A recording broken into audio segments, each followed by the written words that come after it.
What's up guys, Phoenix here, and this video is going to be an updated Yu-Gi-Oh deck profile on my Shiranui deck using Shiranui Sage that you saw me play in a few duel videos a couple days back. Now, since those videos have aired, I've had quite a few people consistently asking me to update the deck list and put a deck profile out, or ask if they can get the deck list, stuff like that.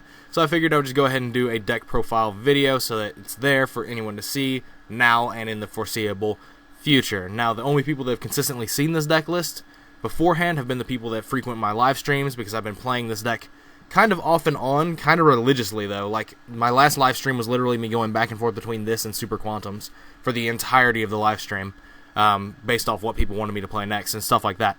But essentially, this deck is very, very heavily zombie oriented. There are some other variants that people have sent me, like Shadal variants and stuff like that, Shadal hybrids, but I personally, as of right now, I just like the zombie variant because it's extremely optimized. I basically just really like to play Omega Turbo, because if I play a game with this deck, I feel there's a lot more of me making technical play decisions and advantage yielding plays, and I feel more rewarded for the plays that I make that are correct than with any other variant, just because I have to be very integral and intricate in all of my decisions that I make in most of the scenarios, because it can't fall back on stuff like Shadal Fusion and stuff like that to get me out of said hole that I might dig. But anyway, the Shiranui Sage card that comes out in the Dark Illusion, so we don't get it for another 4 or 5 months, that's another reason why I haven't been experimenting too heavily with other builds, because, I mean, I don't want to dedicate all that time and testing to something that may be very well irrelevant by the time we actually get this card.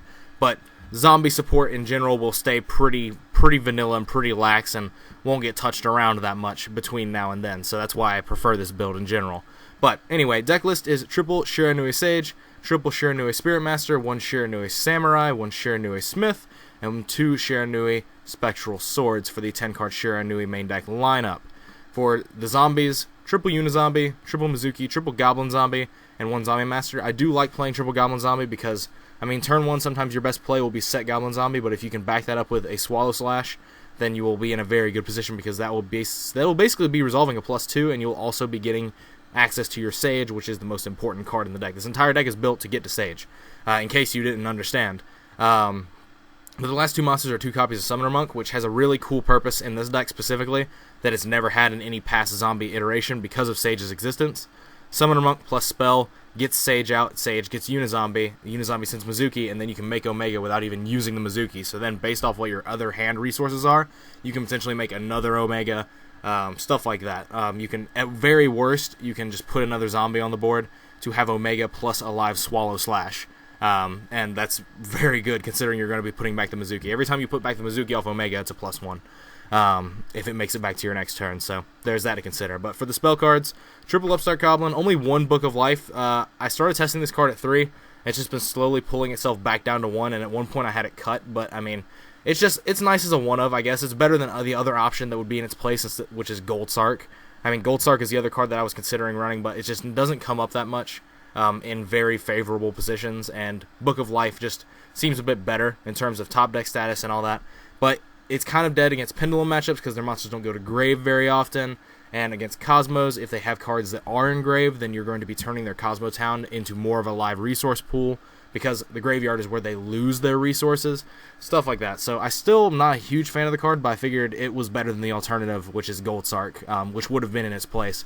Gold Sark, to me, just doesn't really seem to have a home in the deck, basically, because, I mean, even Gold Sarking Sage isn't really that good, because the cards you're getting back aren't that amazingly defining by themselves, whereas a Book of Life can get back Unizombie, which can send Mizuki, which can be an Omega or a Shogun Saga or whatever level 8 you choose.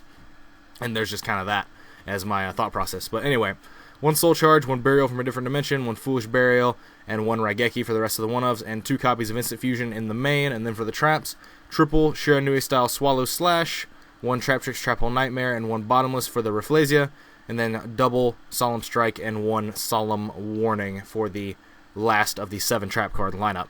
For the extra deck, 1 Shiranui Samurai Saga, 1 Revived King Hades, and 1 Archfiend Zombie Skull. These are only summonable off of Spectral Sword's Grave effect, but it's very easy to set this up, and it's very easy to summon them easily, based off, how Sage lets you access Unizombie. You basically have so many copies of Sage and Unizombie in this deck now because of Summoner Monks.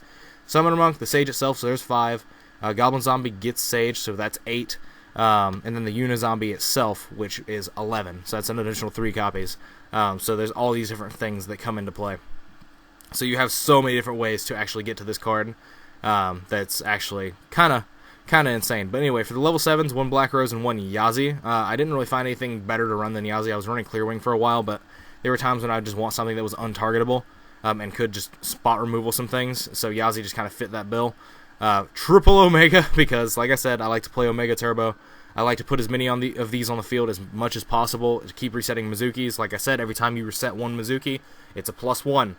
So you just keep racking up pluses in that area, and you eventually just get to the point where all of your turns are just incredibly explosive, and you just start throwing free resources into your opponent's boards and getting to that state. This is probably the only deck of Yu-Gi-Oh! I've ever played that plays a lot more like old Yu-Gi-Oh! Did, but in just a much more faster and more controlled stasis than anything else. But anyway, other synchros: Shiranui Shogun Saga, 1 Beals the Diabolic Dragon, and 1 Star Eater. I've never made this, but it's there for the option.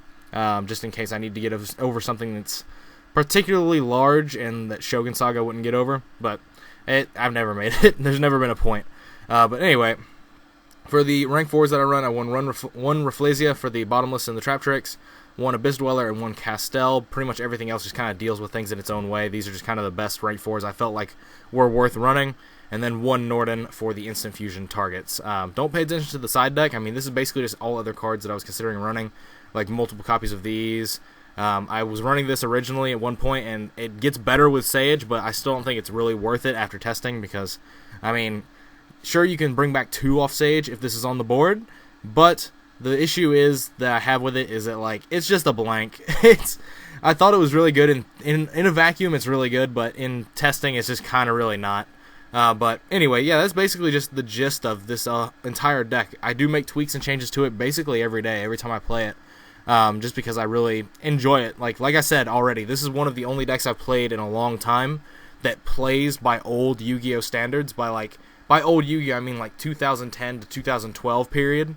This is the only deck that I've played in a long time that actually plays under those standards and is good at doing it. And because it's been kind of souped up to a modern day sort of standpoint of card quality, but it can still play those old school like multi-turn games because it's basically controlling you. In its purest essence and form. But anyway, let me know what you guys think about this deck profile in the comments down below. Let me know what you guys think about this deck, if you like the Shiranui cards or not. If you're going to ask, would I have a TCG legal deck for this, or TCG legal build, the answer is basically no. Sage does so much for this deck. These cards don't really do anything by themselves right now, and until we get Sage, I don't consider this deck worth playing at all, so no, I do not have any TCG builds for it.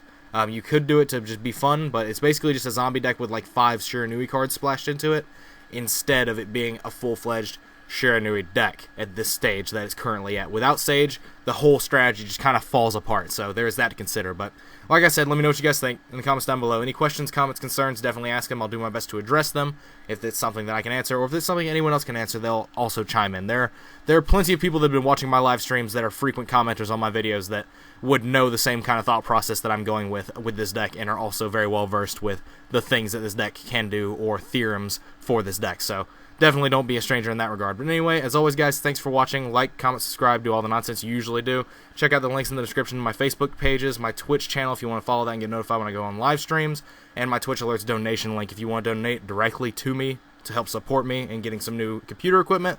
Then that would definitely be appreciated, and you have my eternal gratitude. It's not required, but it would be appreciated if that's something you could think of doing, maybe. But if you don't, it's whatever.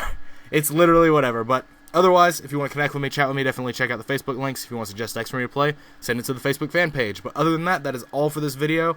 Again, let me know what you guys think about Shiranuis, if you like them or not, in the comments down below. But other than that, as always, guys, take care.